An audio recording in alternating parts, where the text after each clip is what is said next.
Hey, Grant Slam, Gearhead School. Thought I'd give you a tour of the facility I use to do my shop recordings.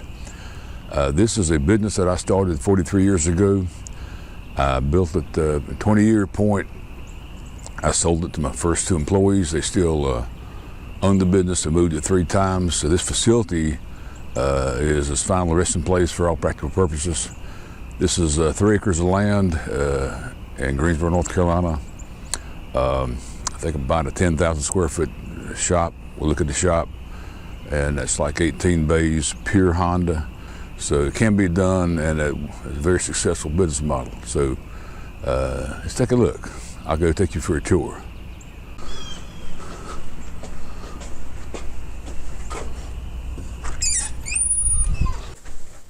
So we come into a nice lobby, as you'd probably imagine. Nice operation.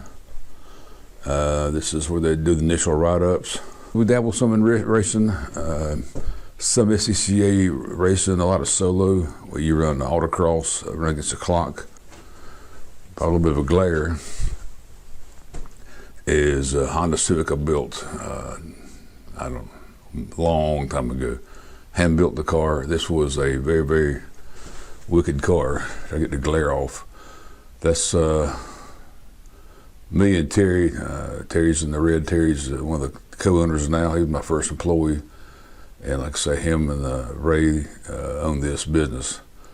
So we run this for 5-6 years, become number 2 in the nation. Lost the national championship by about, it was less, it was half a second or less. Funny story about this car, we lost track of this car for 10 or 15 years. Didn't know where it was. We sold to the guy, and he sold to the guy, and then we didn't know where it was. And one day we got Terry gets a phone call from a guy who bought a house at auction, and in a garage out back, or a barn, found this underneath a tarp, cleaned it up, and did a little research and tracked Terry down, and Terry bought it back. So now this has been mothballed and sitting in his home garage here local. A nice waiting room area where they can do their thing in here. And get on behind the scenes, just a standard write-up area. They do, computer system, track everything, track customer service and histories. Now let's go back into the parts department, and where the techs interface with the service writers. This is his son, Jason, works this corner, does a lot of online sales of parts. And as you can see, this is not your typical garage parts area. Like I say, this is the write-up area where the techs interface with the service writers.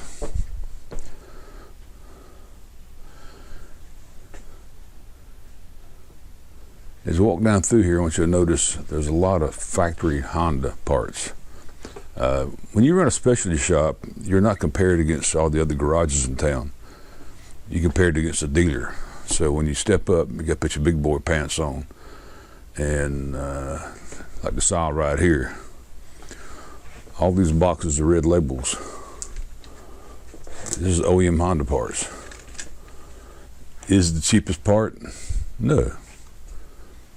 Is it the best part? In most cases it is. Do you want to be the cheapest guy in town? You got to decide early on. Do you want to be the cheap guy in town or the best guy in town? You get a lot better clientele when you're the best guy in town. We don't use aftermarket windshield wipers. They just don't work. Honda, all these are Honda refills. Keep on going back. The old break room. Been a few lies told in here. And this is kind of, this is where we originally started keeping manuals. Each of these manuals is about $80, every single one of them. The smaller ones, the supplements might be cheaper. This is a museum now. We don't use manuals. This is where the guys can access, since we're Honda, we go with the Honda system. We buy into, subscribe to the Honda service information, which is all PC based. You still buy a manual. Actually, it's going to be difficult at some point. be sure to buy a manual. Speaking of manuals, $100 a pop. How many thousands of dollars worth of manuals do we have right here?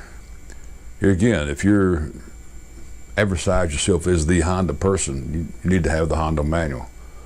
It's not negotiable, right? Now, here again, these are very, very rarely referenced anymore. Generally, it's online. There might be some older stuff that's better to go manual, but for the most part, it's online. All right, let's step on back into where it happens. This is actually a weekend, so we're shut down. Do not work on Saturdays, do not work on Sundays. Pretty much 8 to 5, Monday through Friday. Like I say, I think there's officially 18 bays in here. Some of them have been kind of cluttered up. It happens. Do a little scan across here. They're 5 full-time flat rate techs.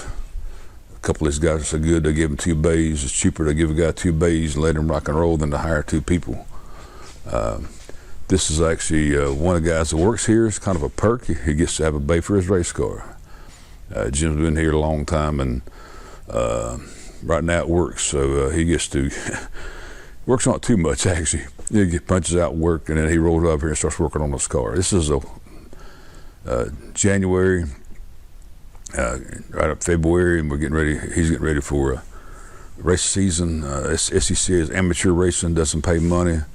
It's pretty much just for the fun of it, and I actually do a fair amount of videos because there's some good physics lessons in this. I'm always looking for topics, and so actually I'll be making some videos based around why race car is the way it is. We have a pretty solid clientele that we almost know what they want when they walk in the door. And we started in 1978, September 78. So we have people that will continue to wear a Honda out, buy another Honda, buy another Honda. They will not buy anything but a Honda. Quite frankly, they've told us because they like us. It's a quick story. I had a guy come in when I was still in the shop. Real regular guy, had a Honda, and he says, I'm gonna get a Volkswagen. This is, like I say, 30 years ago. So that's fine, Jeff, but just make sure you realize I'm not gonna work on it.